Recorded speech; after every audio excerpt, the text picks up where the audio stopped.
வாழ்க வளமுடன். ஓம் நமச்சிவாய. அனைத்து தமிழ் உள்ளங்களுக்கும் வணக்கம். அக்னி கிரகமான சூரிய பகவான் மற்றொரு நெருப்புக்கோளான செவ்வாயின் ஆதிக்கத்தில் உள்ள விருச்சிக ராசியை கடக்கும் சுமார் ஒரு மாத காலத்தையே நாம் கார்த்திகை மாதம் என்றும் விருச்சிக மாதம் என்றும் அழைக்கின்றோம். துலாம் ராசியில் தனது வீரியத்தை தானே குறைத்து கொண்ட சூரிய பகவான் மீண்டும் தனது பூரண வீரியத்தை பெற்று வலம் வரும் மாதமே கார்த்திகை மாதம் எனவும் விருச்சிக மாதம் எனவும் கூறுகின்றோம். நிகழும் ஸ்ரீ மங்களகரமான விசுவாசு ஆண்டு நவம்பர் மாதம் 17ஆம் தேதி திங்கட்கிழமை அன்று மகா பிரதோஷம் கூடிய நன்னாளில் துவாதசி திதியில் சித்திரை நட்சத்திரத்தில் பிரீத்தி நாம யோகத்தில் சித்த யோகத்தில் இந்த மகத்தான கார்த்திகை மாதம் பிறக்கின்றது. இம்மாத கிரகநிலை என எடுத்துக்கொண்டால் கார்த்திகை 1ஆம் தேதி 17/11/2025 அன்று கும்பராசியில் சனி பகவான் வக்ர நிவர்த்தி அடைகின்றார். கார்த்திகை மாதம் 2ஆம் தேதி 18/11/2025 அன்று கடகத்தில் குருவின் வக்கரம் நடக்கின்றது. கார்த்திகை மாதம் 11ஆம் தேதி 27/11/2025 அன்று விருச்சிக ராசியில் சுக்கிர பகவானும், கார்த்திகை மாதம் 20ஆம் தேதி 6/12/2025 அன்று தனுசு ராசியில் செவ்வாய் பகவானும், கார்த்திகை மாதம் 20ஆம் தேதி 6/12/2025 அன்று விருச்சிக ராசியில் புதன் பகவானும் பயிற்சியாகின்றனர். இந்த கிரக அமைப்பினால் உங்கள் வாழ்வில் உண்டாகும் சுப மற்றும் அசுப பலன்கள் என்ன என்பதனையும், அசுப பலன் ஏற்படுமாயின் ராசிக்காரர்கள் செய்ய வேண்டிய பரிகாரம் என்ன, வழிபட வேண்டிய தெய்வம் யார் என்பதனை பற்றியும் விரிவாக காண்போம். பிறக்கப் போகும் இம்மாதத்தில் உங்கள் வாழ்வில் வளமும் நலமும் செல்வ செழிப்பும் பெற்று வாழ்வில் உயரிய நிலையை அடைய எல்லாம் வல்ல எம்பெருமானை வேண்டி விரும்பி கேட்டுக்கொள்கிறேன். சிம்ம ராசி அன்பர்களே, இம்மாத கிரக நிலைகளை ஆராய்ந்து பார்க்கும் பொழுது மாத தொடக்கத்தில் உங்கள் ராசிநாதன் சூரியனை குரு பகவான் பார்க்கின்றார். ஜென்மத்தில் கேது பகவான் சஞ்சரிக்கிறார். எனவே இனம் புரியாத கவலையும் மனக்குழப்பமும் ஏற்படும். கண்டகச்சனி ஆதிக்கம் இருப்பதால் பெற்றோரின் உடல் நலனில் தொல்லை, பிரச்சனைகளுக்கு தீர்வு காண முடியாத சிக்கல், வருமான பற்றாக்குறை ஏற்படும். எதிலும் கவனம் தேவை. தடைகளும் தாமதங்களும் வந்து கொண்டே இருக்கும். தன்னிச்சையாக செயல்பட்டவர்களுக்கு பிறரை சார்ந்திருக்கும் சூழ்நிலை உருவாகலாம். விரயங்கள் அதிகரிக்கும். மாத தொடக்க நாளிலேயே சனி பகவான் சப்தம ஸ்தானத்தில் வக்ர நிவர்த்தியாகி பலம் பெறுகிறார். அவரது பலம் பெற்ற பார்வை உங்கள் ராசியில் பதிகின்ற போது கண்டகச்சனியின் ஆதிக்கம் மேலோங்கும். விரயங்கள் கூடுதலாக இருக்கும். மனக்கசப்பு தரும் தகவல்கள் வந்து சேரும். வீடு மாற்றங்கள் ஏற்படும். தொழில் பங்குதாரர்கள் விலகுவதாக சொல்லி அச்சுறுத்துவர்.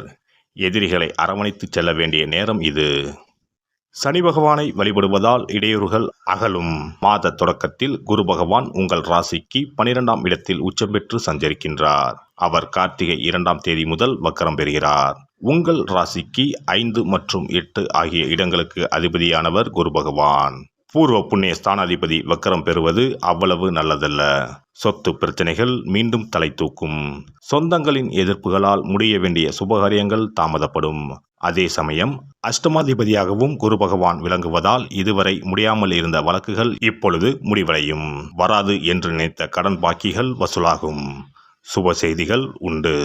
கார்த்திகை மாதம் 11ஆம் தேதி விருச்சிக ராசிக்கு சுக்கிர பகவான் செல்கின்றார். உங்கள் ராசிக்கு 3 மற்றும் 10 ஆகிய இடங்களுக்கு அதிபதியானவர் சுக்கிர பகவான். அவர் சுகஸ்தானத்திற்கு வரும் இந்த நேரம் நல்ல நேரம்தான். வளர்ச்சி பாதையை நோக்கி அடியெடுத்து வைப்பீர்கள். எதிர்கால நலன் கருதி எடுத்த முயற்சிகளில் வெற்றி கிடைக்கும். தொழிலில் கூடுதல் லாபம் கிடைப்பதோடு புதிய ஒப்பந்தங்களும் வந்து சேரும். அடகு வைத்த நகைகளை மீட்டுக்கொண்டு வரும் வாய்ப்புகள் உண்டாகும். உத்தியோகத்தில் எதிர்பார்த்த வாய்ப்புகள் கிடைக்கும். கார்த்திகை மாதம் 20ஆம் தேதி தனுசு ராசிக்கு செவ்வாய் பகவான் செல்கிறார். உங்கள் ராசிக்கு 4 மற்றும் 9 ஆகிய இடங்களுக்கு அதிபதியானவர் செவ்வாய் பகவான். அவர் பூர்வ புண்ணிய ஸ்தானத்திற்கு வரும் இந்த நேரம் புதிய திருப்பங்கள் ஏற்படும். பிள்ளைகளுக்குரிய திருமணம் போன்ற சுபகாரியங்கள் சிறப்பாக நடைபெறும். இடம் வாங்குவது, பூமி வாங்குவது பற்றி சிந்திப்பீர்கள். வாங்கிய இடத்தை விற்பதன் மூலம் எதிர்பார்த்ததை காட்டிலும் கூடுதல் லாபம் கிடைக்கும்.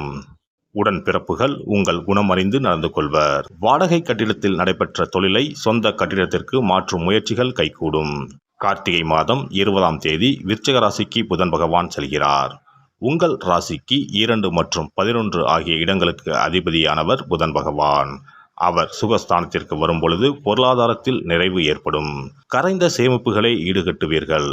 பூர்வீக சொத்துக்கள் மூலம் லாபம் உண்டு. பாகப் பிரிவினைகள் சுமூகமாக முடியும். பொது வாழ்வில் உள்ளவர்களுக்கு மாதத்தின் பிற்பகுதியில் மகிழ்ச்சி அதிகரிக்கும். வியாபாரம் மற்றும் தொழில் செய்பவர்களுக்கு நல்ல தகவல்கள் கிடைக்கும். உத்தியோகத்தில் உள்ளவர்களுக்கு மேல் அதிகாரிகளின் ஆதரவு உண்டு. கலைஞர்களுக்கு புதிய ஒப்பந்தங்கள் வந்து சேரும்.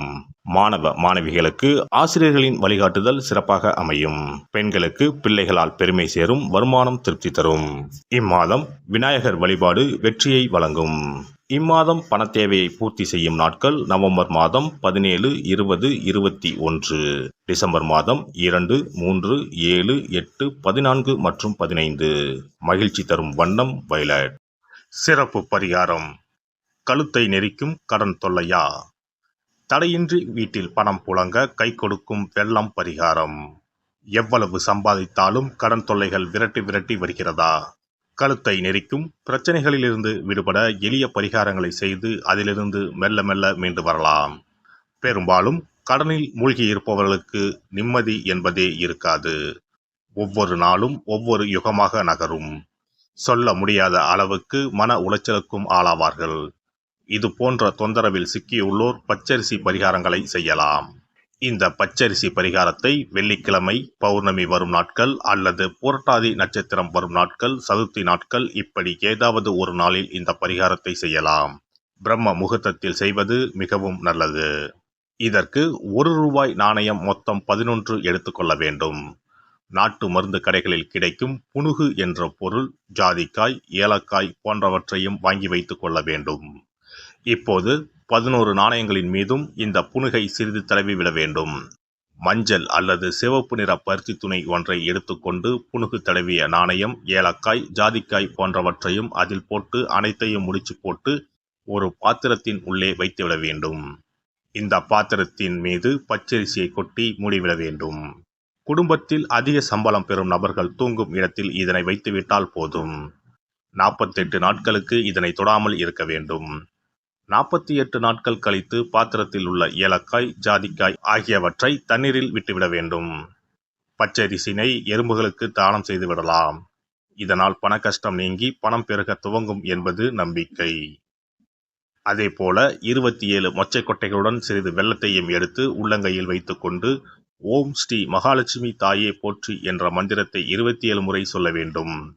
பிறகு ஒரு தண்ணீர் உள்ள ஒரு பாத்திரத்தில் மொச்சக்கொட்டை வெல்லத்தையும் சேர்ந்து கலந்து பசுமாட்டுக்கு தரலாம் அல்லது ஓடும் ஆற்றில் கரைத்து விடலாம். வாரந்தோறும் வெள்ளிக்கிழமைகளில் தொடர்ந்து 11 வாரம் சூரிய உதயத்திற்கு முன்பாக செய்து வரும்போது பண கஷ்டம் மெல்ல மெல்ல குறைய துவங்கும். அதே போல கடன் சிக்கலில் உள்ளவர்கள் பெருமாள் கோவிலுக்கு சென்று சனிக்கிழமை, புதன்கிழமைகளில் சக்கரத்தாழ்வார் சன்னதியில் துளசி மாலை சாற்றி 12 முறை வலம் வர வேண்டும். இதேபோல் 12 வாரமும் துளசி மாலை சாற்றி பிரார்த்தனை செய்து வந்தால் கடன் பிரச்சனைக்கு விடிவு காலம் கிடைக்கும். அதே போல அரச இலையை வைத்தும் பரிகாரம் செய்யலாம்.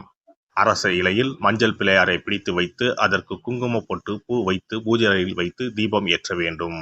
ஒரு வெற்றிலையை எடுத்து அதில் உங்களது கடன் தொகை எவ்வளவு என்பதையும் அந்த கடன் தீர வேண்டும் என்றும் எழுத வேண்டும். பிறகு வெட்டிவேர் ஒரு துண்டு, நெல்மணி ஒரு ஸ்பூன், 2 அருகம்புல் போன்றவைகளை வெற்றிலையில் வைத்து மஞ்சள் பிள்ளையாரின் முன்பு வைத்துவிட வேண்டும். இப்போது பிள்ளையாருக்கு தீபாராதனை காண்பித்து கடன் பிரச்சனை சீக்கிரம் தீர வேண்டும் என்று பிரார்த்தனை செய்து கொள்ள வேண்டும். இப்படி வாரம் வாரம் வெள்ளிக்கிழமையில் வழிபட்டு வரும்போது பலன் கிடைக்கும். எந்த ஒரு பரிகாரமாக இருந்தாலும் முழு மனதுடன், முழு நம்பிக்கையுடன் செய்தால் மட்டுமே பலன் கிடைக்கும். எல்லாம் வல்ல இறையருளால் நீங்களும் உங்கள் அன்பு குடும்பமும் உடல் நலம், நீலாயுள், நிறை செல்வம், உயர் புகழ், மெய்ஞானம் ஓங்கி வாழ்க வளமுடன். இந்த வீடியோ பதிவு உங்களுக்கு பிடித்திருந்தால் லைக் பண்ணுங்க, கமெண்ட் பண்ணுங்க, ஷேர் பண்ணுங்க, மறக்காம சப்ஸ்கிரைப் பண்ணுங்க, பக்கத்துல இருக்கிற பெல் பட்டனை கிளிக் பண்ணுங்க. நன்றி, வணக்கம். ஓம் நமச்சிவாய. சிவாய நம.